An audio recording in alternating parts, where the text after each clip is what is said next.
Hello नमस्कार दोस्तों, welcome to Madras classes. आज की डेट है 26 अगस्त 2022। तो देख लेते हैं कौन कौन से करंट अफेयर्स आज हम डिस्कस करने जा रहे हैं। हमारा जो पहला आर्टिकल होगा यूनिवर्सल पोस्टल यूनियन के बारे में, दूसरा आर्टिकल होगा पांडुरंग खान खोजे के बारे में, तीसरा स्वामी विवेकानंद, चौथा गदर पार्टी के बारे में, पांचवा भितरकनिका नेशनल पार्क और छठा ग्रामीण उद्यमी प्रोजेक्ट के बारे में। आगे बढ़ने से पहले एक छोटी सी रिक्वेस्ट, प्लीज हमारे चैनल को सब्सक्राइब कीजिए, लाइक कीजिए, शेयर कीजिए और बेल आइकन को दबा लीजिए ताकि आपको important update time to time मिलते रहे। तो बढ़ते हैं हमारे पहले आर्टिकल की तरफ, जो कि है यूनिवर्सल पोस्टल यूनियन के बारे में।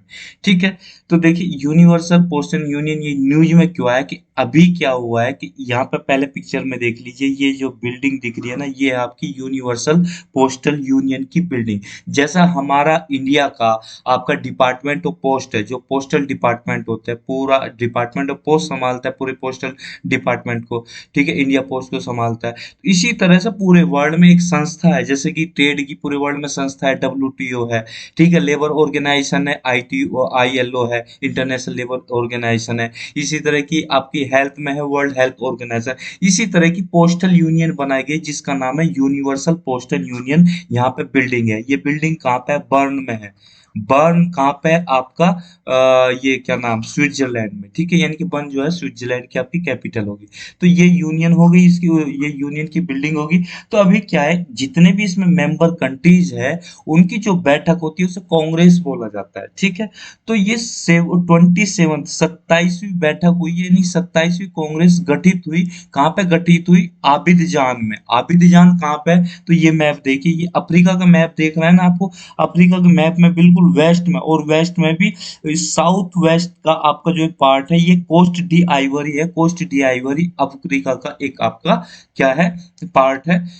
ठीक है, एक वो आपका अफ्रीका का पार्ट है। ठीक है, अब कोस्ट डी आइवरी को आप एनलार्ज करके देखो तो यहाँ पे पिक्चर में देखिए, कोस्ट डी आइवरी पे ये जो आपको यहाँ पे दिख रहा है ना, यहाँ पे एक जगह आबिदजान, एक शहर है आबिदजान। तो इस आबिदजान में 27वीं कांग्रेस की बैठक हुई।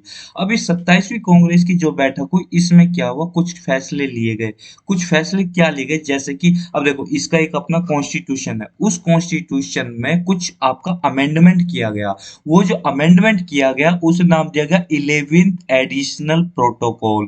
ठीक है, 11th एडिशनल प्रोटोकॉल का नाम दे दिया गया कि जो 11th एडिशनल प्रोटोकॉल है, अब जो ये अमेंडमेंट किया गया, जितने भी इसके मेंबर है इन सबको रेटिफाई करना होता है, क्योंकि भाई हमने अमेंडमेंट कर दिया, आप भी इस पर सहमति अपनी जता दो, साइन कर दो। तो यहाँ पे बात सिर्फ इतनी है कि जो हमारी यूनियन कैबिनेट है, कहने का मतलब यह है कि यूनियन कैबिनेट से हमारे इंडिया कौन रिप्रेजेंट करता है? प्रेसिडेंट रिप्रेजेंट करता है। तो ये जो यूनियन कैबिनेट या कह लीजिए गवर्नमेंट ऑफ इंडिया ने अप्रूव कर दिया है किसको, जो अमेंडमेंट हुए उसको रेटिफाई कर दिया है। रेटिफिकेशन, जो रेटिफिकेशन ऑफ अमेंडमेंट है उसको क्या कर दिया, अप्रूव कर दिया। एक तरह से अपनी सहमति दे दी कि हाँ, आपने जो अमेंडमेंट किया वो सही किया है, वो कंसिस्टेंट है, जो भी बाकी आपके डिफरेंट डिफरेंट कंट्रीज के जो आपके नियम कानून है, लॉज है, पॉलिसीज है पोस्टल डिपार्टमेंट से रिलेटेड, वो आपने सही किया आज के टाइम को देखते हुए। तो इसलिए तो ये न्यूज में आया। तो हमारी थी न्यूज ये कि यहाँ पे अबिदजान में आपकी बैठक हुई, कांग्रेस से 27 कांग्रेस हुई, 2021 में हुई थी। ठीक है, तो अब क्या है, इसके आगे हम बढ़ते हैं। अब ये आपकी यूनिवर्सल पोस्टल यूनियन क्या है, इसके बारे में तो हम जानेंगे, पर इससे आगे बढ़ते हैं। अब इसका फायदा क्या होगा जो हमने अप्रूवल दिया है इस चीज को, हमें फायदा भी देखना कि अप्रूवल देने का फायदा क्या। फायदा ये होगा, इस चीज से हमें क्या एक सामर्थ्य मिलेगा, एक अनेबल कर देगा, इस चीज से हमें ये फायदा पहुंचेगा। जो हमारा डिपार्टमेंट ऑफ पोस्ट है गवर्नमेंट ऑफ इंडिया का, उसको क्या हो जाएगा, इंस्ट्रूमेंट ऑफ रेटिफिकेशन मिल जाएगा। एक तरह से इंस्ट्रूमेंट ऑफ रेटिफिकेशन क्या होता है, यहाँ पे ये चीज जाननी जरूरी है। इंस्ट्रूमेंट ऑफ रेटिफिकेशन एक तरह का डॉक्यूमेंट होता है। ठीक है, ये डॉक्यूमेंट होता है जो कि साइन किया जाना चाहिए किसी जो आपके के अप्रोप्रिएट जो ऑफिशियल होता है, जो आपकी जैसे हमारी नेशनल गवर्नमेंट है। ठीक है, नेशनल गवर्नमेंट हो गई इंडिया की। ठीक है, तो अभी वो उसका जो एप्रोप्रिएट ऑफिशियल्स कौन होगा जो उसको रिप्रेजेंट करता है? आपका प्रेसिडेंट ही है ना, फर्स्ट पर्सन जो इंडिया का कौन है, प्रेसिडेंट है। तो उसके उसका टाइटल होगा, उसका नाम वहां पे लिखा जाएगा। ठीक है, वो साइन करेंगे, उसे डेट डाली जाएगी, और इशू इशू करने जब प्लेस ऑफ इशू, यानी कि जहां पे वो जिस प्लेस पे वो इशू किया गया वो डाला जाएगा। तो उसको बोलते हैं इंस्ट्रूमेंट ऑफ रेटिफिकेशन, उसकी एक्सेस आपको मिल जाएगी। तो यहाँ पे यही तो बोला गया to have instrument of accession sign by the president of India. तो इसकी एक्सेस हमें मिल जाएगी। तो इसकी एक्सेस मिलने का फायदा ये होगा कि आप जब भी आप अपने उसमें कुछ अमेंडमेंट करोगे तो इस चीज का आपका सीधा सीधा कहाँ पर किसको एक्सेस मिलेगी, सीधी उसको पता लगेगा कि जो आपका यूनिवर्सल पोस्टल यूनियन का जो आपका इंटरनेशनल ब्यूरो है और उसका जो जनरल डायरेक्टर है, डायरेक्टर जनरल है, उसके वहां पे जाके इंस्ट्रूमेंट ऑफ एक्सेशन जाके जमा हो जाएगा। यानी कि आपने जो काम किया वो उसके पास जाके जमा हो जाएगा, उसको पता लग जाएगा। तो वो अपनी कंसिस्टेंसी को चेक कर लेंगे। तो एक तो ये फायदा होगा, वरना आप अपने आप तक कर रहे हो और दूसरे को पता ही नहीं है। तो एक इंस्ट्रूमेंट ऑफ रेटिफिकेशन का बेनिफिट ये होगा। दूसरा बेनिफिट ये होगा कि जो इसका कॉन्स्टिट्यूशन में उसमें कुछ आर्टिकल है, क्योंकि हर एक कॉन्स्टिट्यूशन में आर्टिकल होते हैं, तो जो उसमें आर्टिकल 25 और आर्टिकल 30 में जो बात कही गई है अमेंडमेंट को लेके, उसको उसको ओबलाइज करेंगे कि जो भी उसमें बात कही गई। कहते हैं ना कि जैसे हमारा कॉन्स्टिट्यूशन है, कॉन्स्टिट्यूशन ऑफ इंडिया है, उसमें आर्टिकल 16 में 17 में जो भी बात कही गई है, अगर कोई पर्सन उसको फुलफिल कर रहा है तो उसका एक ऑब्लिगेशन है कि हर एक इंडियंस का ये ऑब्लिगेशन है कि अपनी कॉन्स्टिट्यूशन को कॉम्प्लाई करे। कॉन्स्टिट्यूशन में जो भी बातें कही गई है उनको माने के जो आपकी जैसे लिबर्टी है, दूसरे की लिबर्टी है, जो और भी कई सारी चीजों पर बात की गई है कि आपके इंडियन फ्लैग की रेस्पेक्ट करना, ठीक है, नेशनलिज्म की भावना वो करना, नेशनलिज्म की भावना होनी चाहिए, स्पिरिट होनी चाहिए, ब्रदरहुड होना चाहिए, बहुत सारी चीजें बोली गई, तो उनको कॉम्प्लाई करना। ठीक है, तो यहाँ पे ये आप इंडिया क्या है वो भी ओबलाइज कर देगा, यानी कहने का मतलब जो इंडिया के ऊपर ओब्लिगेशन है वो फुलफिल हो जाएंगे। तो यहाँ पे ये चीज बोली गई है। ठीक है, अब और दूसरी चीज इससे क्या होता है कि जब तीसरी चीज ये होगी कि अगर आपकी कोई भी जो टेक्स्ट है, जो टेक्स्ट लिखा गया, उसमें कुछ आपको ऐसा लगता है कि नहीं नहीं ये हमारे हित में नहीं है, तो वो भी चीज इससे रिजोल्व की जा सकेगी। क्योंकि जब आप उस चीज को रेटिफाई करोगे, मानोगे, तो आपको कोई चीज लगती है कि भाई ये थोड़ी सी हमारे हित में नहीं, हमारी कंट्री के हित में नहीं है, तो उस चीज को भी जो लॉन्ग स्टैंडिंग डिस्क्रिपेंसीज है, यानी कि कुछ ऐसी इस तरह की मिसमैच है आपके नियम कानून में और आपका यूनिवर्सल नियम नियम कानून जो यूपीयू ने बनाया, तो उसको भी दूर किया जा सकता है। दूसरी चीज ये होगी कि ये आपके जो प्रोविजन आप बनाते हो उनको अकोमोडेट करेगा, उनको एक्सेप्ट करेगा। किसके तहत? कि कंसिस्टेंसी दिखाएगा कि Vienna convention of laws of treaty जो 1969 में बनी थी, उसके तहत वो अकोमोडेट कर लेगा, आपके नियम कानूनों को भी वो मानेगा। तो ये कुछ ऐसे आपके फायदे होंगे इसको रेटिफाई करने के। ठीक है, तो ये हमने चीज समझ लिया। अब यहाँ पे एक लाइन आई, एक लॉ आया, ट्रीटी का नाम आया, जिसका नाम है Vienna convention on laws of treaties on laws of treaty 1969। ये क्या है? देखो, ये एक इंटरनेशनल एग्रीमेंट है जो गवर्न करता है ट्रीटीज को, किस किस स्टेट के बीच में। जैसे आप डिफरेंट कंट्रीज है, डिफरेंट स्टेट है, किसी कंट्रीज के बीच में कई सारे स्टेट है, तो उनके बीच में जो लॉज होते हैं, ट्रीटी जो गवर्न उनको गवर्न करता है। तो एक तो ये चीज हो गई, ये वियना कन्वेंशन में ये है। हर एक स्टेट का लॉ होगा तो उनको उनके बीच में एक सामंजस्य बैठाने की कोशिश करता है। ये पहली बार कब ड्राफ्ट किया गया था? ड्राफ्ट करना मतलब पेपर पे इसका खाका पूरा एक नक्शा तैयार कर लेना, उसको ड्राफ्ट बोलते हैं। वो कब तैयार किया गया था? वो किसके द्वारा तैयार किया गया? पहले जो यूएन का आपका इंटरनेशनल लॉ कमीशन है, यूएन की बॉडी इंटरनेशनल लॉ कमीशन, उसके द्वारा तैयार किया गया। इसे एडॉप्ट किया कब किया गया? 23 मई 1969 को अडॉप्ट किया गया। मगर ये नियम कानून इम्प्लीमेंट कब किया गया, फोर्स में कब आया? यह 27 जनवरी 1980 को ये फोर्स में आया। ठीक है, ये हमने जान लिया। अब इसके बारे में जानते हैं, हमारी यूनिवर्सल पोस्टल यूनियन होती क्या है, जिसके बारे में हम पढ़ रहे हैं। देखो, इसको सबसे पहले तो जान लो, इसको स्टेब्लिश कब किया गया था। स्टेब्लिश किया गया था ट्रीटी ऑफ बर्न के तहत। ट्रीटी ऑफ बर्न मतलब बर्न आपने जान ही लिया कि बर्न क्या है। बर्न है आपकी कैपिटल किसकी? स्विट्जरलैंड की। ज्यादातर तो जितनी भी आपकी इंटरनेशनल गवर्नमेंट ऑर्गेनाइजेशन है वो सारी स्विट्जरलैंड में ही है, वियना में, यही सब है। ठीक है, तो ट्रीटी ऑफ बर्न के तहत इसे इस्टेब्लिश किया गया था। कौन सी ईयर में? 1874 में इस्टेब्लिश किया गया। ये क्या है? यूएन की स्पेशलाइज्ड एजेंसी, स्पेशलाइज्ड बॉडी है, जिसका काम यही होता है जो पोस्टल पॉलिसीज है डिफरेंट डिफरेंट कंट्रीज की, उनके बीच में कोऑर्डिनेशन बैठाना है। जो आपके यूएन के मेंबर्स स्टेट्स है, मेंबर्स है, उनके बीच में, उनकी पॉलिसीज के बीच में आपका वर्ल्ड वाइड सामंजस्य, कोऑर्डिनेशन, एक और कोहेरेंस, एक आपका सिंक्रोनाइज करना है चीजों को। ठीक है, और अगर यूनिवर्सल पोस्टल यूनियन की हम बात करें, वर्ल्ड की सेकंड ओल्डेस्ट इंटरनेशनल ऑर्गेनाइजेशन है। अब इस अगर ये सेकंड ओल्डेस्ट इंटरनेशनल ऑर्गेनाइजेशन है, तो फर्स्ट ओल्डेस्ट इंटरनेशनल ऑर्गेनाइजेशन कौन सी है? प्लीज आपसे अनुरोध है, रिक्वेस्ट है कि आप कमेंट बॉक्स में कमेंट करके इसका आंसर दें। ठीक है, ताकि हमें भी मोटिवेशन मिले कि आप हमारे इसको सुन रहे हो, ध्यान से सुन रहे हो और उसको आप फोकस कर रहे हो चीजों पर। ठीक है, तो रिसर्च कर रहे हो। ठीक। अब जो ये आपका इसका हेडक्वार्टर की बात करें तो हेडक्वार्टर इसका कहाँ पे है? बर्न में, यानी कि वही स्विट्जरलैंड में जो हमने बात करी। अब यूपीयू कितनी बॉडी से मिलकर बना है? 4 बॉडीज है इसकी। एक तो कांग्रेस, जो इसकी कमेटी होगी, मेंबर कंट्रीज जो होगी उसकी बैठक हो गई, उसको कांग्रेस बोल रहा है। दूसरा काउंसिल ऑफ एडमिनिस्ट्रेशन, जो कि इसका एडमिनिस्ट्रेशन है। तीसरा पोस्टल ऑपरेशन काउंसिल, जो इसके ऑपरेशंस को चलाती है, ऑपरेशंस पे ध्यान रखती है, ओवरसी करती है उसको। और चौथा आपको इंटरनेशनल ब्यूरो, हमने पीछे पढ़ा था ना यहाँ पे पिछली स्लाइड में कि भाई ये जो इंटरनेशनल ब्यूरो है, कहाँ पे लिखा है? हाँ, इस स्लाइड में ये रहा। यूपीयू की क्या है? इंटरनेशनल ब्यूरो क्या करती है? उसका जो डायरेक्टर जनरल है उसके पास सबमिट करनी होती है कॉपी आपकी इंस्ट्रूमेंट ऑफ रेटिफिकेशन की।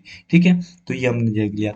अब इसमें क्या करता है ये यूपीयू क्या ओवरसी करती है? आपकी जो telematics and express mail services cooperative है उनको भी ओवरसी करती है। ठीक है, उनकी देखभाल करती है। ठीक है, अब इसमें मेंबर्स की बात कर ले, कौन कौन इसके मेंबर्स हो सकते हैं? जो यूएन के मेंबर है वही हो सकते हैं, या यूएन के नॉन मेंबर कंट्री भी इसके मेंबर हो सकते हैं यूपीयू के। तो कौन हो सकते हैं उनकी बात कर लेते हैं। तो यूएन के जितने भी मेंबर कंट्री है वो आपका यूपीयू का मेंबर बन सकता है, पहली तो एक कंडीशन होगी। दूसरी, अगर यूएन के जो भी नॉन मेंबर कंट्री है, यूएन में तो बहुत सारी कंट्री है ना, ठीक है, मगर वो मेंबर नहीं है इसका, तो वो कैसे बन सकता है यूपीयू का मेंबर? यूपीयू का मेंबर तब बन सकता है जो कि यूपीयू के जितने भी मेंबर कंट्रीज है उसकी 2/3 स्ट्रेंथ, यानी कि अगर उसके आपका ये कह लीजिए नो नो कंट्रीज है आपकी कितनी, इसकी यूपीयू की, मान के चलिए, मैं जस्ट एग्जांपल है, इसका 2/3 कितना हो जाएगा? तो 3 3 9 3 6, यानी कि 6 मेंबर। तो 2/3 इसका होगी, 6 मेंबर इसको रेटिफाई करे, उसकी जो रिक्वेस्ट है उसको अप्रूव करेंगे, तो तब उसका नॉन मेंबर कंट्री इसका मेंबर बन सकता है आपका यूपीयू का। ठीक है, अब इसमें कितनी कंट्रीज है? 192 कंट्रीज मेंबर कंट्रीज है इस ऑर्गेनाइजेशन की। इसका काम एडवाइस करना है, मीडिएट करना है, अगर दो देशों के बीच में किसी चीज को लेकर वो हो रहा है झगड़ा, उसको मीडिएशन कराना है। लियाजन रोल भी प्रोवाइड करता है। ठीक है, एक मतलब एकोमोडेट भी करता है, और ये आपका टेक्निकल असिस्टेंस भी प्रोवाइड करता है। और अब बात करें इंडिया की, इंडिया ने कब ज्वाइन किया था यूपीयू को? इंडिया ने ज्वाइन किया था 1876 में ज्वाइन किया था यूपीयू का। तो हमने जाना यूनिवर्सल पोस्टल यूनियन के बारे में। बढ़ते हैं हमारे अगले आर्टिकल की तरफ। अगला आर्टिकल है हमारा पांडुरंग खानकोजे के बारे में। ठीक है, ये आर्टिकल न्यूज में इसलिए आया है कि हमारे जो लोकसभा स्पीकर है, ठीक है, वो अभी क्या कर रहे हैं? मैक्सिको जा रहे हैं। ठीक है, अब मैक्सिको जाके वो क्या करेंगे? वहां पे स्वामी विवेकानंद जी की और आपके पांडुरंग सदाशिव खनखोजी जी की, ठीक है, इनकी जो मूर्तियां है वहां पे, ठीक है, जो मूर्ति बनाई गई है वहां पे उसे अनवील करेंगे, उनका अनावरण करेंगे। अब जो स्वामी विवेकानंद जी के बारे में तो आप जानते हैं, दो मूर्तियां करेंगे, तो हम दोनों को सेपरेटली डिस्कस करेंगे। स्वामी विवेकानंद जी को सेपरेटली डिस्कस करेंगे, और पांडुरंग और खानको जी को अभी हम डिस्कस कर ही रहे हैं।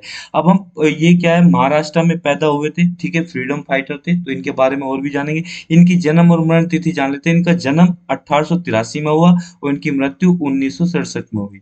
ठीक है, तो ये हमने इनके बारे में जाना, तो इसलिए तो ये न्यूज में आया। तो वहां पे जाके ये ऐसा क्यों कर रहे हैं? मैक्सिको में ही क्यों कर रहे हैं? ये मैक्सिको का राज जो खुलेगा इसी में खुलेगा, आने वाली स्लाइड्स में खुलेगा। क्योंकि ये ऐसा इसलिए कर रहे हैं, वहां पे जाके इन्हें सम्मान देना चाहते हैं, क्योंकि ये ऐसे हीरो है जिन्हें बहुत कम जाना जाता है। आप विवेकानंद जी को तो अच्छी तरह जानते हो, मगर आपने पहली बार शायद इनका नाम सुना हो, पांडुरंग खानकोजी जी का नाम नहीं सुना होगा इससे पहले। आज शायद कई लोग पहली बार सुन रहे होंगे। तो इनको एक तरह से उनके लिए जो उन्हें इज्जत मिलनी चाहिए, जो उन्हें सम्मान मिलना चाहिए, तो वहां पे जाकर उन्हें सम्मान दिया जा रहा है। और मैक्सिको में क्यों दिया जा रहा है वो हम जानेंगे। ठीक है, तो पहले हम जान लेते हैं बर्थ के बारे में। इनका वर्धा में जन्म हुआ था, महाराष्ट्र से बिलोंग करते हैं, और 1883 में इनका जन्म हुआ। ठीक है, अब ये क्या है, बाय नेचर रिवोल्यूशनरी थे। ठीक है, इनका जो नेचर था रिवोल्यूशनरी नेचर था, इन्हें रिवोल्यूशनरी एक्टिविटी में मन लगता था। तो ये ऐसी रिवोल्यूशनरी एक्टिविटीज में कैसे संलिप्त हुए, इन्हें कैसे मजा आने लगा, वो हम यहाँ पे आगे पढ़ेंगे, आगे पढ़ेंगे। तो ये कॉन्टेक्ट में आए जो रिवोल्यूशनरी थे, क्योंकि उस टाइम पे तो ब्रिटिश राज था इंडिया में, तो बहुत सारे रिवोल्यूशनरी थे, तो वो उनके कॉन्टेक्ट में आए। कॉन्टेक्ट में आने से तो उनके आइडियाज का जो है, रिवोल्यूशनरी आइडियाज का उनके माइंड में जो है जन्म होने लगा।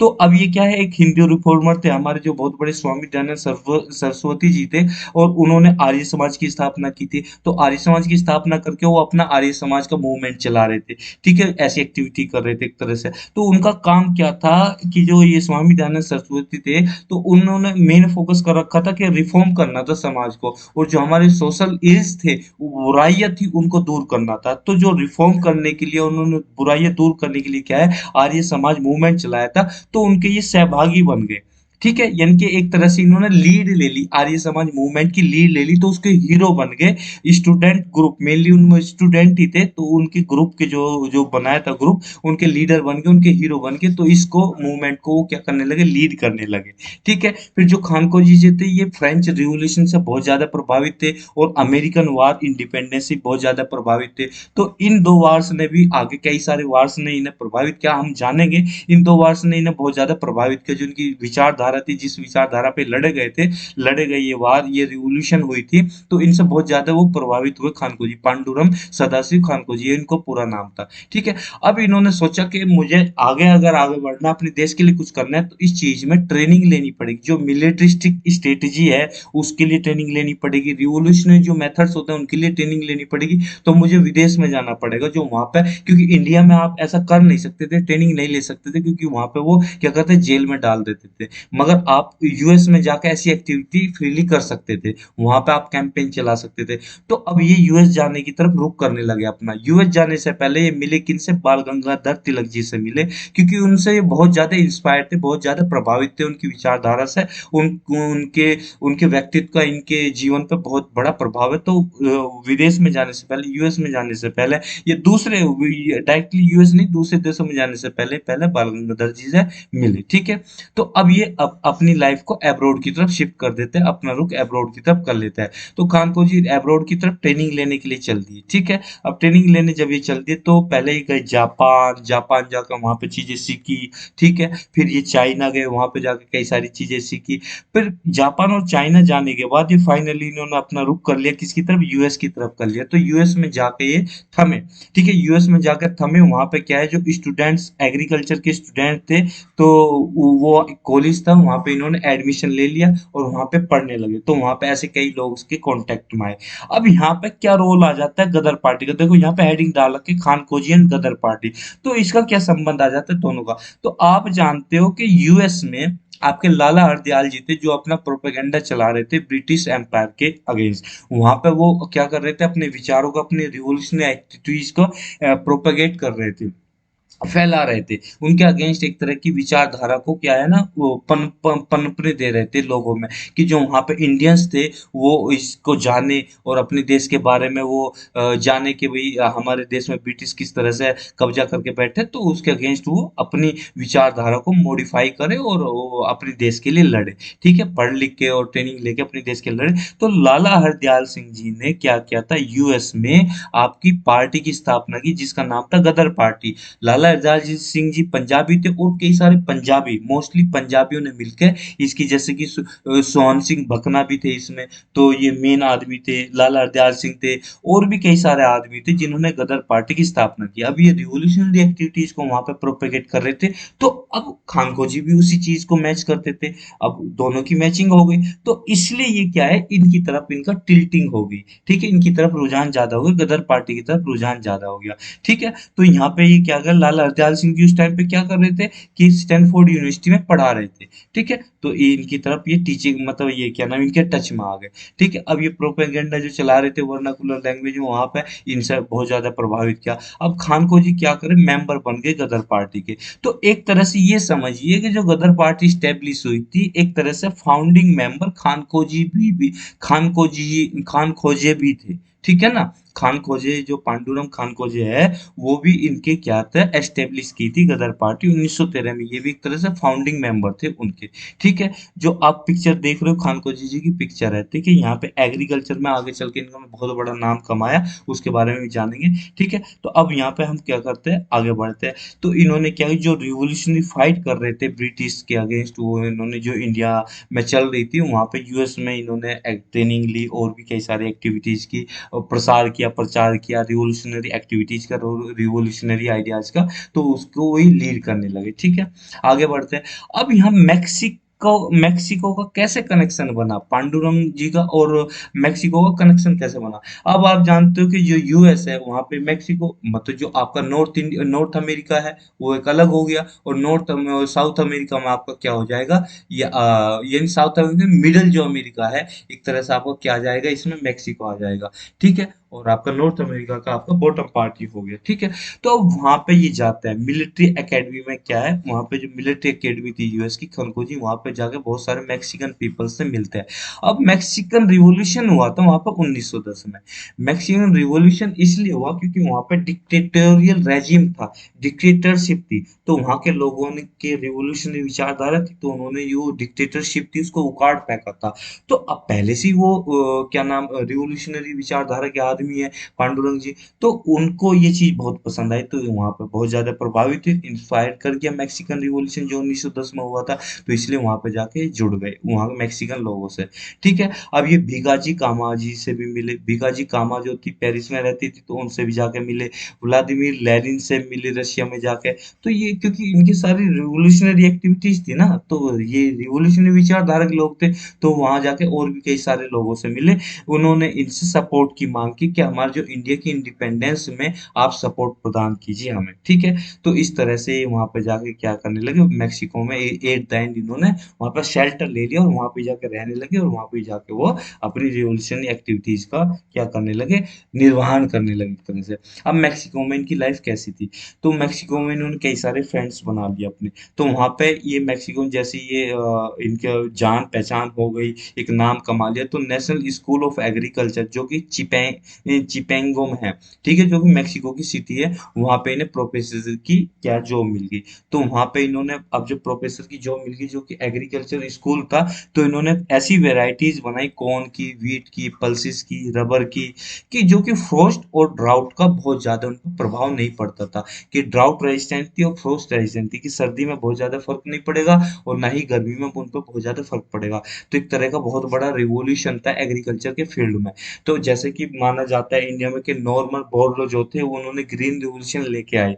ठीक है, तो ऐसे ही वहाँ का मेक्सिको में ग्रीन रिवोल्यूशन लेके आए, तो इस वजह से इन्हें एग्रीकल्चर साइंटिस्ट बने और इन्हें बहुत बड़ा प्राइज भी दिया गया। तो ये था हमारा पांडुरंग खानको जी के बारे में, इनकी जो पूरी जर्नी थी। ठीक है, अगला आर्टिकल हमारा स्वामी विवेकानंद जी के बारे में है।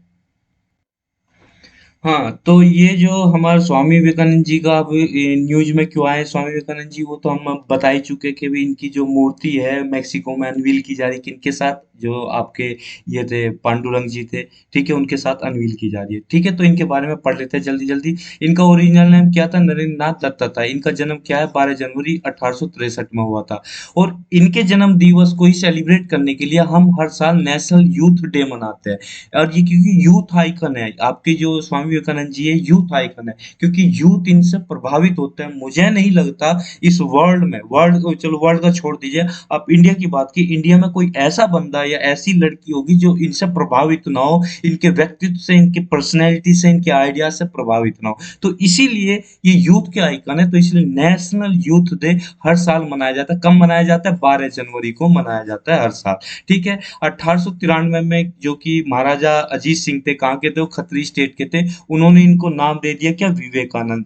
यानी कि इनका विवेक इतना तेज था कि आनंद ही आनंद था, कि इनके विवेक से जो आनंद मिलता था, ठीक है, वो वार्तालाप करने से, तो इसी वजह से शायद इनका नाम इन्होंने विवेकानंद दिया, कि आप अपना नाम विवेकानंद रखिए। इसलिए ये स्वामी की उपाधि मिल गई, विवेकानंद की उपाधि मिल गई, तो नरेंद्र नाथ दत्त से क्या बन गए, स्वामी विवेकानंद बन गए। आगे बढ़ते हैं, अब इनके कॉन्ट्रीब्यूशंस की बात कर लेते हैं। इनका कंट्रीब्यूशन इंडियन फिलोसफी में बहुत बड़ा रहा है। इन्होंने दो चीजों के बारे में बोला, एक तो वेदांत के बारे में बोला कि वेदों का ज्ञान प्लस योग, कि योग से आप बहुत कुछ पा सकते हैं, योग से भगवान की प्राप्ति आपको हो सकती है, योग से आपका स्वास्थ्य ठीक हो सकता है, योग से आप बहुत कुछ ठीक कर सकते हो। वेदों का ज्ञान आपको कहाँ मतलब वो भगवान के समीप लेके जाएगा। ठीक है, इन्होंने क्या न्यू वेदांतवाद की भी आपकी स्थापना की। स्थापना करने मतलब जो न्यू वेदांता की इनकी फिलोसफी है वो क्या है, कि नव वेदांतवाद में क्या है, कि आपके वेदों की जो वेद है प्लस आपका जो वेस्टर्न कल्चर है यानी कि वेस्टर्न एजुकेशन है, उनको दोनों को कंबाइन करके साथ चला जा सकता है। ये इन्होंने कहा कि मेटीरियलिस्टिक लाइफ प्लस वैदिक लाइफ को, दोनों को कंबाइन करके अगर साथ चलोगे तो आप डेवलप करोगे बहुत अच्छी तरह से, आपकी ओवरऑल ग्रूमिंग होगी। तो इन्होंने ये कहा कि यहाँ पे बोल रहे हैं ना, preach new Vedanta and interpretation of Hinduism through western lens, कि वेस्टर्न लेंस के थ्रू आप हिंदुइज्म को देखिए, कि आप अपने अंदर न्यू चीजें भी आप इनकलकेट करते जाइए, डेवलप करते जाइए, मगर अपनी फिलोसफी को, वेदांत को मत छोड़ना, वेद को मत छोड़ना। तो इन्होंने यही बोला है, और ये स्पिरिचुअलिटी को और मेटेरियल लाइफ को दोनों को कंबाइन करने की इन्होंने कोशिश की न्यू वेदांता की फिलोसफी के थ्रू। ठीक है, इनका फोकस ज्यादा एजुकेशन पे था, और आपका एजुकेशन के थ्रू ही ये कर सकते थे, अपनी मदरलैंड को बचा सकते थे, मदरलैंड की सेवा कर सकते थे। एजुकेशन अगर आपके पास होगी तो मदरलैंड की सेवा की जा सकती है, उसका रीजनरेशन किया जा सकता है। ठीक है, इन्होंने बहुत ज्यादा फोकस किया किस चीज पर, कि main main making character building education, कि ऐसी एजुकेशन जो खुद आदमी ने खुद अपना आप क्रिएट की, यानी कि उसकी माइंड की सोच होनी चाहिए, ना कि रटन टू विद्या, यानी कि रोट लर्निंग पे फोकस नहीं करना कि आपने रट ली मगर उनको इनकलकेट नहीं, क्योंकि मेन मेकिंग कैरेक्टर बिल्डिंग, कि आदमी का खुद का बनाया हुआ कैरेक्टर, वो ऐसा स्वस्थ कैरेक्टर होना चाहिए, ऐसे एकदम तेजस्वी कैरेक्टर होना चाहिए जिसे देख के आंखें चकाचौंध हो जाए। तो यही बात बोले, जिसमें वेदांत का ज्ञान हो, वेदों का ज्ञान हो, प्लस योगा का तेज हो। तो इन्होंने इस चीज को बोला है कि main making character building education उसके अंदर होनी चाहिए। ठीक है, और इन्हें जो सबसे ज्यादा जाना जाता है, सबसे ज्यादा याद किया जाता है, कि एक जो आपकी 1993 में इन्होंने शिकागो में जाके जो कि एक सभा हुई थी जिसका नाम था वर्ल्ड पार्लियामेंट ऑफ रिलीजन, के बड़े बड़े मतलब वो दूसरे देशों से बड़े बड़े आपके रिलीजन के महारथी आए थे, जो रिलीजन पे बोले थे, वो सब ने अपना अपना बोला, मगर जब इन्होंने जाके बोला तो सब लोग स्तब्ध रह गए, एकदम खंबे की तरह देखते रह गए, जब इन्होंने कहा मेरे यूएस के बहनों और भाइयों, कि ये क्या बोल गया, अभी तक किसी ने नहीं बोला था, सब कोई गुड मॉर्निंग बोल रहे थे, गुड नाइट बोल रहे थे, गुड इवनिंग बोल रहे थे, कोई कैसे शुरुआत कर रहे थे, पर जब इन्होंने कहा कि मेरे यूएस के देशवासियों, मेरे यूएस के बहनों और भाइयों, तो लोग एक अलग ही इन्हें, और लोगों को अनुभूति हुई, इन्होंने तो कुछ अलग ही बोला, मतलब सबको जोड़ दिया एक साथ। तो इन्होंने जो स्पीच दी शून्य पे और रिलीजन पे, जो स्पीच दी, वो अतुलनीय है और इनकम्पेरेबल है, आप उसे कंपेयर नहीं कर सकते किसी से। तो ये वर्ल्ड में फेमस हो गए, वो बड़े बड़े जो अखबार थे उन्होंने इनको इस तरह से प्रदर्शित किया, इस तरह से इनका प्रशंसा की, कि कोई इनके मतलब बगल में खड़े होने लायक नहीं था, जितने भी धुरंधर थे रिलीजन पे। तो इसलिए उन्हें 1893 की जो स्पीच थी वर्ल्ड पार्लियामेंट ऑफ रिलीजन, जो कि शिकागो में गठित हुई थी, शिकागो में स्पीच दी थी इन्होंने, इनके लिए बहुत ज्यादा जाना जाता है। इन्होंने चार चीजों के बारे में कहा कि अगर आपको मोक्ष चाहिए तो चार बात को फॉलो कर लो। एक तो राजयोग, कर्मयोग, ज्ञान योग, भक्ति योग, कि पहले आप खूब सुख भोगो, कर्म करो अच्छी, फिर आप ज्ञान प्राप्त करो, और बाद में भक्ति करो, यानी कि मोक्ष को ज्ञान प्राप्त करो। तो इनकी कुछ कुछ जो लिखी लिखी हुई किताबें हैं, जैसे कि आपका भक्ति योग हो गया, take take teachings of the Swami Vivekananda हो गया, कर्म योग हो गया, द मैटर एज आई सा हिम, ठीक है ना, ये हो गया, और विवेकानंद खुद हो गए, ठीक है, ज्ञान योग हो गया आपका स्वामी विवेकानंद ऑन हिमसेल्फ, राजयोग हो गया meditations in and it's methods, और माय मैटर। ठीक है, ये सारी कुछ ऐसी किताबें हैं जो इन्होंने लिखी है। ठीक है, आगे बढ़ते हैं। आगे इनकी जो किन किन ऑर्गेनाइजेशन से जुड़े रहे, देखिए जो मुख्य शिष्य थे वो स्वामी आपके जो मिस्टिक जो स्वामी थे वो रामकृष्ण परमहंस के बहुत ही खास शिष्य थे। ठीक है, 19वीं शताब्दी के आपके स्वामी थे। ठीक है, इन्होंने क्या है आपका रामकृष्ण परमहंस मिशन, जो रामकृष्ण मिशन था 1897 में स्टैब्लिश किया था। ठीक है, जो रामकृष्ण मिशन की जो टीचिंग थी कि वैल्यू बेस्ड टीचिंग होनी चाहिए, कल्चर बेस्ड टीचिंग होनी चाहिए, यानी कि उसमें वेदों का ज्ञान हो, वेदों का ज्ञान हो, प्लस हेल्थ, यानी कि योगा, योग हो उसमें, क्योंकि योग करोगे हेल्थ सुधरेगी ना। वुमेन्स की एम्पावरमेंट हो, क्योंकि आप वेद जानते हो, योग जानते होगे, तो आप अपने है ना इंद्रियों पे कंट्रोल कर सकते हो, इंद्रियों पे कंट्रोल कर सकते हो तो आप काम वासना को शांत कर सकते हो और वुमेन की इज्जत कर सकते हो। वुमेन की इज्जत ना करने का सबसे बड़ा रीजन यही है कि काम वासना। ठीक है, यूथ एंड ट्राइबल वेलफेयर, क्योंकि यूथ के आइकन है, तो ट्राइब्स ट्राइब्स का आपका इनका यूथ का जो वेलफेयर का जो ये संदेश देते थे वो इनके थ्रू दिया जाता था। और रिलीफ और रिहेबिलिटेशन। आप इतना कुछ कर रहे हो तो रिलीफ के लिए उनके लिए काम तो करोगे। तो इन्होंने बेलूर मठ की स्थापना की कब? 1899 में। मगर दुखद बात यह है, इनकी डेथ बहुत ही जल्दी हो गई थी। कब हुई थी? 1902 में हो गई थी। बीमार पड़ गए थे, शायद इनको टीबी या कौन सी बीमारी हुई थी, ध्यान नहीं है, इंटरनेट पर सर्च कर सकते हैं। उस वक्त उस बीमारी का इलाज नहीं था, मगर आज टीबी से आदमी नहीं मरता है, आज टीबी की इलाज है अच्छी तरह। तो ये बंगाल में बेलूर मठ की जो स्थापना हुई थी लोकीटीत का, उनके हेडक्वार्टर आपके राम कृष्ण मिशन के भी, और रामकृष्ण जो मिशन है और रामकृष्ण मठ है, उनके भी हेडक्वार्टर आपके बेलूर मठ में ही है, जो कि वेस्ट बंगाल में है। ठीक है। अगला आर्टिकल हमारा गदर पार्टी। अब गदर पार्टी भी आई थी ना इसमें, जो पांडुरंग आपके हम पढ़ रहे थे, सदाशिव खानको जी के आर्टिकल जो हम पढ़ रहे थे, तो उनके बारे में हमने जाना था उसमें। तो गदर पार्टी के बारे में हम जान लेते हैं। ये क्या थी? आपकी इंडियन रिवोल्यूशनरी ऑर्गेनाइजेशन है। इन्होंने क्या किया? इंडिया को लिबरेट करने के लिए अपनी ऑर्गेनाइजेशन बनाई। गदर जो है, गदर का अगर वर्ड समझे इंग्लिश में तो ऐसे लिखा, GHADR लिखा जाता है, वो इम्पोर्टेंट नहीं है। मगर उर्दू में वर्ड समझे तो गदर का वर्ड है रिबेलियन, यानी कि गदर कहते हैं ना, तुमने गदर मचा रखा है, तुमने आतंक मचा रखा है, रिबेल करते, तुम रिबेल कर रहे हो, वो कहना विरोध करना एक तरह से किसी चीज का, तो गदर वो होता है। तो उर्दू में कह लीजिए गदर मचाना, यानी कि रिबेल करना, रिबेलियन बनना। ठीक है। तो अब ये यूनाइटेड स्टेट में 1913 में गदर पार्टी की स्थापना हुई थी। इसमें मेनली क्या थे? जो इंडियन माइग्रेंट्स थे वो थे, ज्यादातर पंजाबियों ने स्टेब्लिश की थी। तो ये सब था। इनका मोटिव ये था कि हमें नेशन वाइड आपकी नॉलेज स्प्रेड करनी है, आप रिवोल्यूशनरी जो एक्टिविटीज होती है उनकी ट्रेनिंग प्रोवाइड कराना है इंडियन स्टूडेंट्स को जो यूएस में पढ़ रहे थे, कि ताकि ऐसा आर्म स्ट्रगल वो किया जाए, अरेंज करा जा सके, जिससे हम ब्रिटिश कॉलोनियलिज्म था जो, उससे हम अपने इंडिया को आजाद करा सके। देखिए ये सिंबल था आपका, फ्लैग था किसका? गदर पार्टी का। ठीक है। लाला हरदयाल की फोटो आपकी ये है, देख लीजिए। ठीक है। अब ये जो स्टेब्लिश की थी इन्होंने, Hindu association of Pacific coast भी स्टेब्लिश की। ठीक है। लाला हरदयाल और बाबा जो सोहन सिंह बकना थे, उनकी उसमें प्रेसिडेंसी में ये सारी चीजें हुई। पार्टी जो है आपकी, या किन्होंने ये फाउंडेशन की जो सेटिंग की, कि जो आगे के फ्यूचर में रिवोल्यूशनरी मूवमेंट जो हुए, एक तरह से इन्होंने फाउंडेशन सेट कर दी। ये तो जस्ट स्टार्टिंग थी आपकी, जो गदर पार्टी थी स्टार्टिंग थी। ये सब आपके फाउंडिंग मेंबर थे, मौलवी बरकतुल्ला, पंडित कांसीराम मरोली, ठीक है, बाबा सोहन सिंह बकना, लाला हरदयाल, बाबा केसर सिंह तथागढ़, ये सब नाम आप देख लीजिए। यूपीएससी कभी भी कुछ भी नाम पूछ लेती, जरूरी नहीं हर बार आपका सोहन सिंह बकना या लाला हरदयाल ही देगी, क्योंकि नाम इतने पुराने हो चुके हैं, हर किताब में लिखे गए। मगर जो नाम हर एक किताब में नहीं लिखे टेक्स्ट बुक में, वो यूपीएससी पूछती है, वो दे देगी मौलवी बरकतुल्ला, फाउंडिंग मेंबर थे उसके। तो आपने तो सोहन सिंह बकना सुना है और लाला हरदयाल सुना है, तो आप कंफ्यूज हो जाओ, तो इसलिए जानना बहुत जरूरी है। ठीक है। ज्यादातर मेंबर कौन थे? पीजेंट थे। ठीक है। ये जो आप पिक्चर देख रहे हो ना, ये सब वही थे, फाउंडिंग मेंबर थे। ठीक है। अगला आर्टिकल हमारा भितरकनिका नेशनल पार्क के बारे में, इसके बारे में बढ़ते आगे। ये न्यूज में इसलिए आया है क्योंकि अभी क्या है, जो यहाँ पे क्रोकोडाइल की पॉपुलेशन है ना, भितरकनिका नेशनल पार्क में, देखिए यहाँ पे आप, भितरकनिका नेशनल पार्क, ये वाइल्ड लाइफ सेंचुरी है ना, तो ये है यहाँ पे भितरकनिका। ठीक है। इधर सिमिलीपल आपका tiger reserve wild life sanctuary है, कुलडिया वाइल्ड लाइफ सेंचुरी है यहाँ पे। ठीक है। यहाँ नंदनकनन वाइल्ड लाइफ सेंचुरी, ठीक है, चंडक डमपारा वाइल्ड लाइफ सेंचुरी, ठीक है, ये सब। और यहाँ पे है गहीर माता, ये रहा आपका, ये जो बाउंड्री बन रही है ना, ये वाली बाउंड्री, ये इसके ईस्ट में जो भितरकनिका वाइल्ड लाइफ सेंचुरी है, भितरकनिका नेशनल पार्क है, उसके ईस्ट में जो आपकी बाउंड्री जो बनाता है, ये आपका गहीर माता वाइल्ड लाइफ सेंचुरी। आगे ये आएगा तो ध्यान रखना, ये आपका बिल्कुल बे ऑफ बंगाल में ये। ठीक है, ये ध्यान रखिए आप।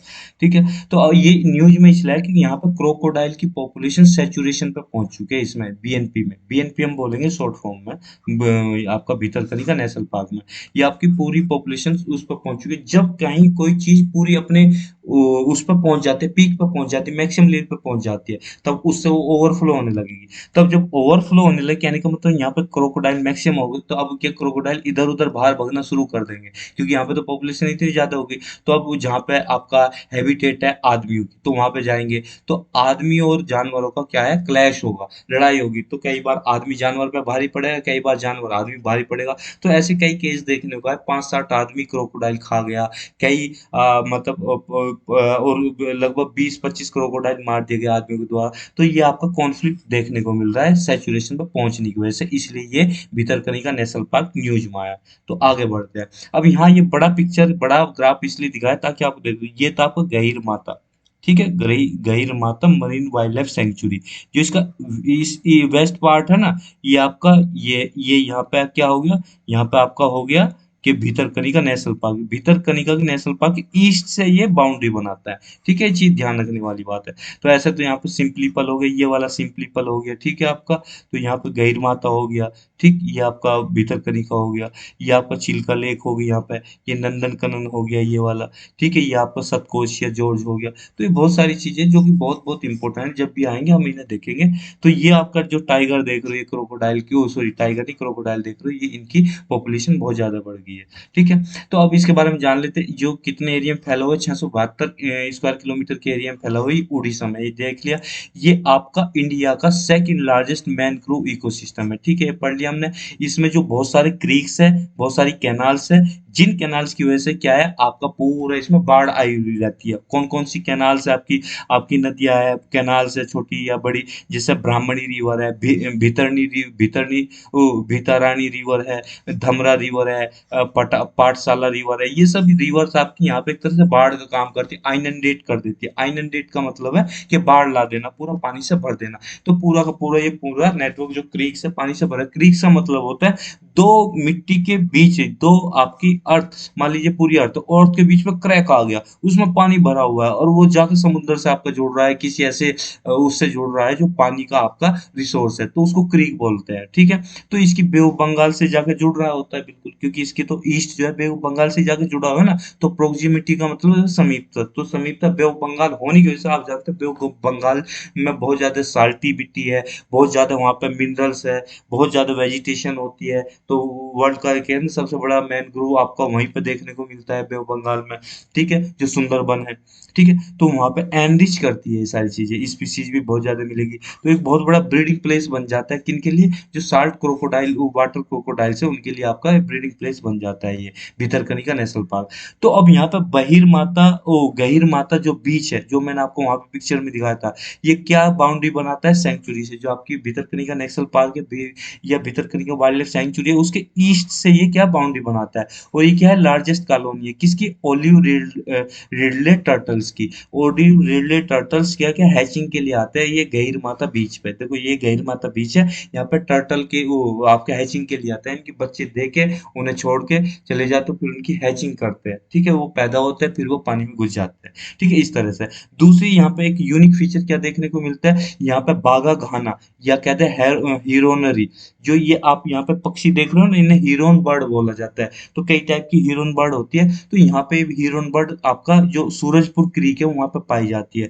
तो अब ये पूरी इनकी बहुत बड़ी कॉलोनी बनी हुई है क्रीक में, जो सूरजपुर क्रीक है उसमें कॉलोनी बनी हुई है। यहाँ पे नेस्टिंग करते हैं, घोंसले देते हैं, बच्चे पैदा करते हैं। और आपका उससे पहले जब ये इनका सीजन आता है ना, तो एक तरह से एरियल एक्रोबैटिक्स परफॉर्मेंस दिखाता है। ये हवा में उड़ते हैं, कलाबाजियां खाते हैं, जैसे कि जो नट होता है ना, जो एक्रोबैट होता है, वो हवा में कलाबाजियां खाता है, रस्सी पे चलता है। तो उसी तरह की जो है आपकी कलाबाजियां खाते हैं, रस्सी वो, सॉरी, इस तरह की एक्टिविटी दिखाता है, जो कि बहुत अच्छा लगता है। तो एक यूनिक परफॉर्मेंस होती है, मैटिंग सीजन से पहले ऐसा करते हैं ये। ठीक है, जो बहुत इंप्रेसिव साइट बन जाती है। जो भीतरकनिका आपका है, वो 8 वेराइटीज आपकी किंगफिशर बर्ड की, किंगफिशर बर्ड यानी कि विजय माल्या की जो प्यारी जो पक्षी है, प्यारी पक्षी है, जो प्यारा पक्षी है, वो आपका किंगफिशर बर्ड ये वाली है। जो उसके किंगफिशर के कैलेंडर पे जो छपी रहती थी, किंगफिशर आपकी बियर भी आती है, तो किंगफिशर बर्ड है, तो उसी के नाम पर किंगफिशर बियर आती है, उसी के नाम पर किंगफिशर एयरलाइंस थी विजय माल्या की। तो ये भीतरकनिका नेशनल पार्क में ही देखने को मिलता है। अगला आर्टिकल जो हमारा है, ग्राम उद्यमी प्रोजेक्ट के बारे में है। तो ग्राम से तो मतलब आप समझ ही गए होंगे कि ग्रामीण, ग्रामीण से मतलब गांव। ठीक है, उद्यमी से मतलब आपका यहाँ पे हो गया कि काम करने वाला, उद्यम करने वाला, यानी कि जो एंटरप्रेन्योरशिप का काम कर रहा है। और प्रोजेक्ट तो प्रोजेक्ट से तो मतलब यहाँ पे योजना से है। तो ये अभी न्यूज में इसलिए आया है कि देखिए, जो इसकी यहाँ पे फेज 2 लॉन्च की गई है, ग्रामीण उद्यमी प्रोजेक्ट की फेज 2 लॉन्च की गई है। कहाँ पे लॉन्च की गई है, झारखंड में। तो ग्रामीण उद्यमी प्रोजेक्ट फेज 2 झारखंड में लॉन्च किया गया है। किस किस के द्वारा मिलकर, नेशनल स्किल डेवलपमेंट कॉरपोरेशन किसके साथ मिली, सेवा भारती के साथ, और युवा विकास सोसाइटी के साथ मिलकर नेशनल स्किल डेवलपमेंट कॉरपोरेशन ने ग्रामीण उद्यमी project phase 2, phase FPHAC phase 2 को लॉन्च किया है। कहाँ पे? झारखंड में। ठीक है, यहाँ पे लिखा है ना ग्रामीण उद्यमी प्रोजेक्ट, अर्जुन मुंडा जी ने इसका इनॉग्रेशन किया, फेज 2 को लॉन्च किया है, जो कि रांची में लॉन्च हुआ है। रांची झारखंड की आपकी कैपिटल है। ठीक है, इसमें क्या करने की कोशिश की है, लैब्स को और क्लासरूम को स्टेब्लिश करने की कोशिश की गई, 450 ट्राइबल स्टूडेंट्स को, जो कि मध्य प्रदेश के और झारखंड के 450 ट्राइबल स्टूडेंट्स को ट्रेनिंग देने की इसमें कोशिश की जाएगी। ठीक है, तो आगे बढ़ते हैं, इसके बारे में जानते हैं। तो इसके बारे में यह कि आप बहुत सारी स्किल्स प्रोवाइड करना है इंडिया के यूथ को, और उन्हें ऐसी फंक्शन स्किल प्रोवाइड करना है जिससे उनका लिवलीहुड चल सके, यानी कि वो अपनी अर्निंग कर सके। ऐसा फंक्शनल स्किल्स जो आप काम सीख सके, है ना, हाथ के कारीगर बन जाना, ऐसी चीजें काम सिखा दो, जैसे उन्हें इलेक्ट्रीशियन बना दो, उसका काम सिखा दो, फीडर का काम सिखा दो। ठीक है, और कोई कताई बुनाई का काम सिखा दो, या और भी किसी चीज का काम सिखा सकते हैं उन्हें, तो ये चीज करना है। ग्रामीण उद्यमी उद्यमी प्रोजेक्ट जो है आपका एक यूनिक तरह का मल्टी स्किलिंग प्रोजेक्ट है, जिसमें कई सारी स्किल्स प्रोवाइड की जाती है। इसे फंड कहाँ से मिलता है? नेशनल स्किल डेवलपमेंट कॉर्पोरेशन से मिलता है। इसमें क्या कोशिश की जा रही है, लगभग 450 ट्राइबल स्टूडेंट्स को, जो कि मध्य प्रदेश और झारखंड से सेलेक्ट किए जाएंगे, उन्हें ट्रेन किया जाएगा। तो यहाँ पर तीन चीज इंपॉर्टेंट होगी। ये मल्टी स्किल स्किल प्रोजेक्ट है, फंड किसके द्वारा किया जाता है? एनएसडीसी के द्वारा, और ट्रेन किसे किया जा रहा है? 450 ट्राइबल स्टूडेंट्स को। कहाँ से? एमपी और झारखंड से लिया जा रहा है। अब ये पहली जो फेज में इसे कहाँ कहाँ लॉन्च किया गया था? महाराष्ट्र में लॉन्च किया गया था, राजस्थान में लॉन्च किया गया था, छत्तीसगढ़ में लॉन्च किया गया था, मध्य प्रदेश में लॉन्च किया गया, गुजरात में। तो यहाँ 5 स्टेट में लॉन्च किया गया था, मगर जो सेकंड फेज में अब झारखंड में भी इसे लॉन्च कर दिया गया है। तो टोटल कितने स्टेट में लॉन्च हो गया? 6 स्टेट में लॉन्च हो गया। तो यहाँ पे क्वेश्चन ये बन गया, क्या ये ऑल ओवर इंडिया लॉन्च किया गया है? नहीं। क्या ये सिर्फ 5 स्टेट में लॉन्च किया गया है? नहीं। क्या सिर्फ ये झारखंड में लॉन्च किया गया है? नहीं। ये टोटल 6 स्टेट में लॉन्च किया गया है। तो यहाँ पे क्या सभी ट्राइबल स्टूडेंट्स को वो क्या ट्रेन किया जाएगा? नहीं। 450 स्टूडेंट को सेलेक्ट किया जाएगा, उन्हें ट्रेन किया जाएगा। ठीक है, इसका सिग्निफिकेंस ये होगा, क्योंकि यहाँ पे बहुत ज्यादा जरूरत महसूस की जा रही थी कि जो ट्राइबल्स लोग हैं उनको ओनरशिप प्रोवाइड की जाए। अब तो किसी के अंडर काम करते हैं, तो अब उन्हें आप स्किल दे दोगे, कैपेबल बना दोगे, फंक्शनल स्किल दे दोगे, तो खुद ओनर बन जाएंगे ना अपने काम के। ये कताई बुनाई का काम पकड़ा दिया, साड़ी में आपका वो एम्ब्रॉयडरी करने का काम पकड़ा दिया, या आपके बच्चों को आपने इलेक्ट्रीशियन बना दिया, या आपने किसी और चीज की उसे ट्रेनिंग दे दी, तो वो खुद ओनर बन जाएंगे, अपनी खुद दुकान खोलेंगे। तो यहाँ पे ओनरशिप पर फोकस किया गया कि ओनरशिप को इंक्रीज कर दो। दूसरा, उनके अंदर अवेयरनेस फैला दो, कि ताकि वो जो भी स्कीम चले ट्राइबल्स पॉपुलेशन के लिए, जो भी स्कीम चले उनको उनका लाभ मिल सके, क्योंकि जब तक स्कीम नहीं पता होगी तो कैसे लाभ लेंगे। दूसरी चीज, क्योंकि हम ये जानते हैं कि जो ट्राइबल यूथ है उनमें बहुत ज्यादा एबिलिटी और पोटेंशियल है इस चीज को अचीव करने का, तो इसलिए उन्हें सही स्थान देना, उनका सही स्थान देना, ऐसी जगह बनाना, ऐसा प्लेटफॉर्म प्रोवाइड करना बहुत ज्यादा जरूरी है जहां पे वो अपने पोटेंशियल को अचीव कर सके। इसलिए इनका इकोनॉमिक एम्पावरमेंट होना बहुत जरूरी है। ट्राइबल पॉपुलेशन ऑब्जेक्टिव यही है कि उनकी रूरल रूरल इकोनॉमी को, लोकल इकोनॉमी को इंक्रीज करना है, एम्प्लॉयमेंट की अपॉर्चुनिटी प्रोवाइड करना है।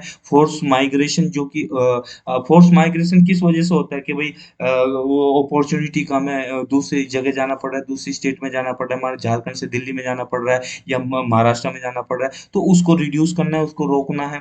ठीक है, और हमारे जो नेचुरल रिसोर्सेज है उसी स्टेट में जिसमें ये स्कीम चलाई गई है, वहां को उनको कंजर्व करना है, उनको यूज भी करना है, और उसका सस्टेनेबल यूजेस करना है। ठीक है, तो ये सारी चीजें हैं। अब ये ग्राम उद्यमी प्रोजेक्ट कैसे वर्क करता है? जो इसकी फेज 1 में जो लॉन्च किया गया था, फेज 2 में लॉन्च किया गया, इसको देखते हैं। जिसमें कैंडिडेट को मोबिलाइज किया जाएगा, रूरल और ट्राइबल जो एरियाज है उनको वहां पर मोबिलाइज किया जाएगा। कौन कौन सी स्टेट के? जैसे महाराष्ट्र, राजस्थान, छत्तीसगढ़, मध्य प्रदेश और गुजरात। यहाँ पे 5 स्टेट की बात हुई है, क्योंकि फेज 1 की बात यहाँ हो रही है यहाँ पे। तो इसमें क्या किस चीज पर फोकस किया गया था? उन्हें ट्रांसपोर्टेशन प्रोवाइड किया गया था, बोर्डिंग प्रोवाइड की गई थी, लॉजिंग प्रोवाइड की गई थी। तो ये कैंडिडेट्स जो वहाँ के ट्राइबल स्टूडेंट्स थे उनको ये सुविधाएं प्रोवाइड की गई थी। तो फेज 1 में ये काम हुआ। फेज 2 में काम क्या हो रहा है कि इसे झारखंड में भी आपका लॉन्च किया गया, तो टोटल 6 स्टेट में लॉन्च किया गया। तो यहाँ पे एनएसडीसी क्या कर रही है? सपोर्ट प्रोवाइड कर रही है कि लैब्स, स्टूडेंट्स जो ट्राइबल स्टूडेंट्स हैं उनके लैब प्रोवाइड कर रही है, क्लासरूम प्रोवाइड कर रही है, किसके थ्रू? सेक्टर स्किल्स काउंसिल के थ्रू। ठीक है, सेक्टर स्किल काउंसलिंग के थ्रू उन्हें लैब्स और क्लासरूम प्रोवाइड करिए। तो दोनों में फेज वन और फेज टू में डिफरेंस पता लग गया। तो वहां पे पहले ट्रांसपोर्टेशन प्रोवाइड किया जाता था, यहाँ पे आपका लैब्स प्रोवाइड की जा रही है।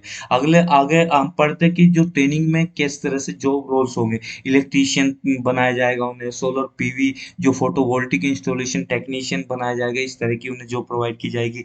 प्लम्बिंग का काम सिखाया जाएगा, मशीनरी का काम सिखाया जाएगा, टू व्हीलर रिपेयर करने का और मेंटेनेंस का काम सिखाया जाएगा। आईटी में आईटीएस में ई-गवर्नेंस की चीज पे फोकस किया जाएगा। और फार्म मैकेनाइजेशन पे बहुत ज्यादा ध्यान दिया जाएगा कि जो उनकी खेती है उसमें फार्मिंग में वो ज्यादा से ज्यादा मशीनों का यूज करें, ताकि उनकी स्किल अप और उनका प्रोडक्शन ज्यादा हो सके, यील्ड ज्यादा हो सके। तो दोस्तों यही थी आज की हमारी डिस्कशन। इन डिस्कशन में इतना ही। Thank you very much for discussion.